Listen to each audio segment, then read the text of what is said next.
Albert Einstein once said, everybody's a genius, but if you judge a fish by its ability to climb a tree, it will live its whole life believing that it is stupid.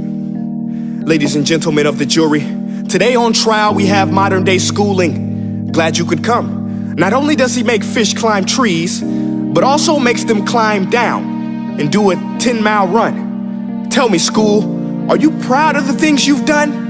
Turning millions of people into robots, do you find that fun? Do you realize how many kids relate to that fish swimming upstream in class, never finding their gifts, thinking they are stupid, believing they are useless? Well, the time has come, no more excuses. I call school to the stand and accuse him of killing creativity, individuality, and being intellectually abusive.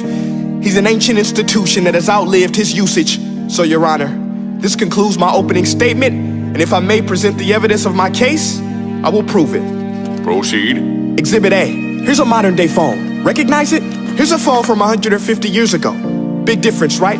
Stay with me. Here's a car from today, and here's a car from 150 years ago. Big difference, right? Well, get this. Here's a classroom of today, and here's a class we used 150 years ago. Now, ain't that a shame? In literally more than a century, nothing has changed. Yet you claim to prepare students for the future? But with evidence like that, I must ask, do you prepare students for the future or the past? I did a background check on you and let the record show that you were made to train people to work in factories, which explains why you put students in straight rows, nice and neat, tell them sit still, raise your hand if you want to speak, give them a short break to eat, and for 8 hours a day, tell them what to think. Oh, and make them compete to get an A letter which determines product quality, hence grade A of meat. I get it. Back then, times were different. We all have a past. I myself am no Gandhi.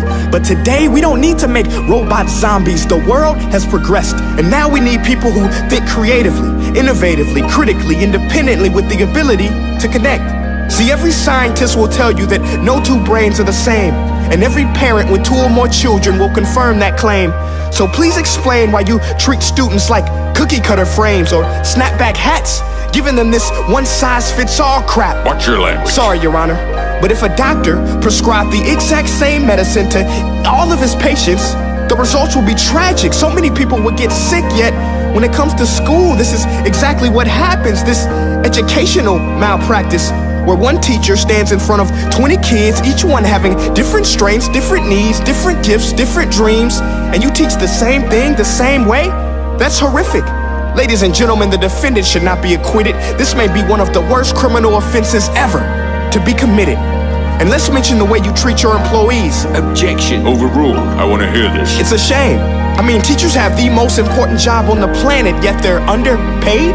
No wonder so many students are short-changed. Let's be honest, teachers should earn just as much as doctors, because a doctor can do heart surgery and save the life of a kid, but a great teacher can reach the heart of that kid and allow him to truly live. See, teachers are heroes that often get blamed, but they're not the problem. They work in a system without many options or rights. Curriculums are created by policymakers, most of which have never taught a day in their life.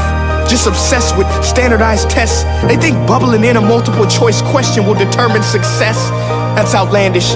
In fact, these tests are too cruel to be used and should be abandoned, but don't take my word for it. Take Frederick J. Kelly, the man who invented standardized testing, who said, and I quote, "These tests are too cruel to be used and should be abandoned." Ladies and gentlemen of the jury, if we continue down this road, the results will be lethal. I don't have much faith in school, but I do have faith in people. And if we can customize healthcare, cars, and Facebook pages, then it is our duty to do the same for education, to upgrade it, change it, do away with school spirit, because that's useless. Unless we're working to bring the spirit out of each and every student, that should be our task.